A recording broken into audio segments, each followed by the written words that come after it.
Let's take you back to eThekwini. Leanne's there and she's now successfully landed on the ground floor. Leanne? Right, final crossing. Good morning once again. If you've just tuned in, we've been broadcasting out of Umhlanga this morning, and of course this is ahead of the Hollywood Bets Durban July that's taking place on Saturday.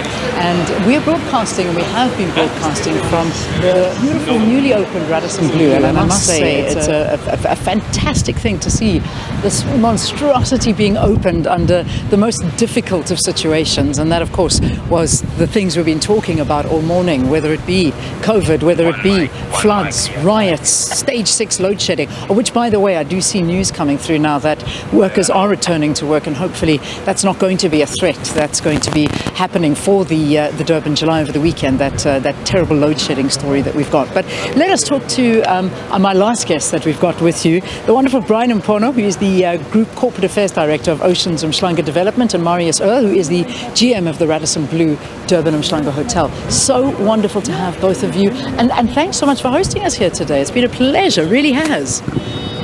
Thank you, Leanne. Yeah. You are such a lovely, lovely guest. Well, listen, I have to tell you, I'm very happy to be a nice guest because I'm going to come back. But you guys must be so happy. I mean, to just finally, from a business perspective, to start seeing people coming back, the vibe coming back, and the construction around here, which I think is amazing. Marius, I'm going to start with you. Yeah, 100%, Leanne. I think it's certainly been a tough ride. It's been a very challenging opening. I've been fortunate enough to be on various opening teams over the years in one way or another. However, I must admit this opening was quite a challenge. From the war in Ukraine causing delays of imports of furniture, fittings and equipment, to the harbour being closed, to the floods causing delays of containers coming out. In fact, the harbour incoming and exit roads are all collapsed.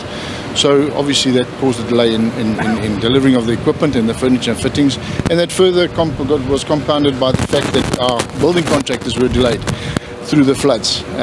But of course, like I said, every opening has its challenges, and we just had to realign our strategy. And of course, with the owners' involvement, personal involvement in the development, as well as the Radisson brand being such a large international brand, having so many resources, we managed to pull off a very, very successful opening. Which is a great accolade to you guys, the determination and tenacity to get it off the ground. And I mean, Brian, this is just the start, because the development doesn't stop here. I mean, you're telling me there's the shopping mall that's about to open up, and there's more in the pipeline, which makes us very, very excited as South Africans, because you do know that, it is that sentiment that keeps us going, is driving, is not looking at the negatives, it's looking at the positives. I think to open, Leanne, and thank you very much for coming to the, KZN's actually its first Radisson Blu Hotel in KZN, of the 1,700 hotels that Radisson brand has. And where we are standing now, we are actually about 3 levels down from ground. So a lot went into this development. 30,000 truckloads of sand were taken out. It's a mixed-use development. And that is how developments are being structured at the moment. This is just the first phase, 650 million rand. And I think to share with you what's so unique about this investment is that there's 23,000 ordinary black shareholders who've made this dream come true, sitting behind it. And it speaks to the philanthropic endeavors of the developer, Mr. Vivian Reddy and Rob Alexander. And next door, as I said, there's a shopping mall that's opening in October. There's residential apartments that are coming. But resilience has been the order of the day. And in economics, I'm sure that you know, money follows confidence. And when there's turmoil and negativity that has beset the masses, you need decisive leaders like Marius, who has 25 years, 30 years of hotel experience behind him. So we have an amazing captain of the ship.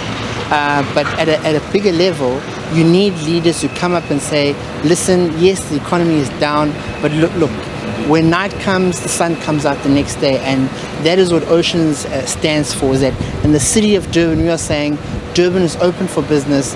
Durban has more. Visit Durban. Yes, we've been through floods. Yes, we've gone through looting. But guess what? There are those pillars of hope who say, come what may. we're still here. And we're still here. Guys, I'm so happy to have had you, and thank you so much for talking to us. Got to wrap up the program. Occupancy, you full? Very, very well. Good. In fact, when I spoke to Dubai this morning, they were amazed by the occupancy levels and the food and beverage and events that we've hosted already thus far. It's literally a record for the group. How quickly this building has just come up and how quickly we've hit occupancy. Look at you. Well done. Marius, Brian, thank you very, very much. I got to say goodbye. We got to go. Have a fantastic day, everybody. Stay tuned to SABC News.